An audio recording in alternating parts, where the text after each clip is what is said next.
प्यार सहेला ना शरीरिया।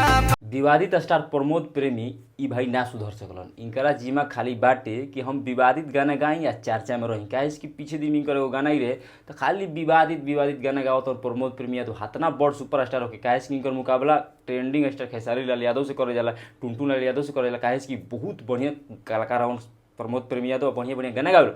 लेकिन इनकर एगो फिलहाल एगो और गाना आइल बा जौन की विवाद में आ जी, खाली हमारे कहते विवाद में आ जी। जान कि गाना का नाम हटे माई रे माई।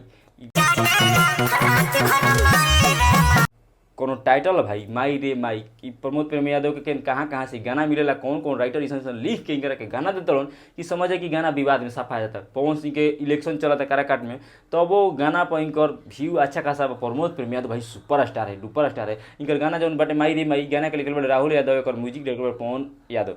भाई गाना एक तरफ से ठीक गावलन प्रमोद प्रेमी यादव, हम बुराई नहीं करत। प्रमोद प्रेमी यादव बहुत बढ़िया कलाकार हन। इनकर भक्ति गाना सुन ले तो एकदम रुइया खड़ा हो। छठ गाना गालो, दशहरा गाना गालो, बहुत मस्त गाना गालो। लेकिन जौन लगन में जौन गर्मी में गाना गावेला नु, समझ जा कि भोजपुरी इंडस्ट्री में तहलका मचला। इनकर कदम पर सब कोई रेंगेला। काहे कि जब एगो विवादित गाना गई हन अपना जात पे गइलन तब धोने से 4-5 वो अपन जात पे गा दिलक। इहे इनकर जिम्मा कामे हटे कि हई हम इनकर जात पे गा देनी। एगो गइल रहन कि मुली बबुआ ना गैस करला हीरो बगैर कैसे तो गाना रहे हमरा याद नहीं किया।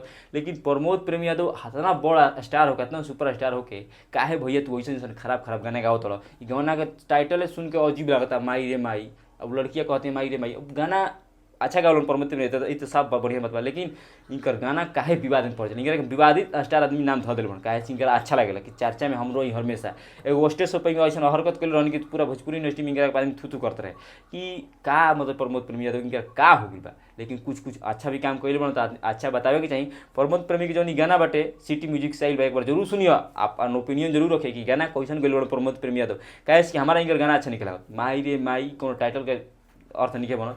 लेकिन सिटी म्यूजिक से एक बार जरूर सुनिए। आप कैसन गाना लगा था कमेंट करके जरूर बताइए। काहे कि प्रमोद प्रेमी यादव बहुत पुराना कलाकार हवन, बहुत अच्छा मार्केट में गाना दिले बन। इनकर बुराई करल जरूरी नहीं है, लेकिन सच जरूर बोले चाहिए भाई। गाना अच्छा नहीं लगा तो डायरेक्ट मुँह पे कहो अच्छा नहीं लगा, कमेंट करके जरूर बताइए कि अच्छा लगा कि खराब लगा। हम तार कमेंट के इंतजार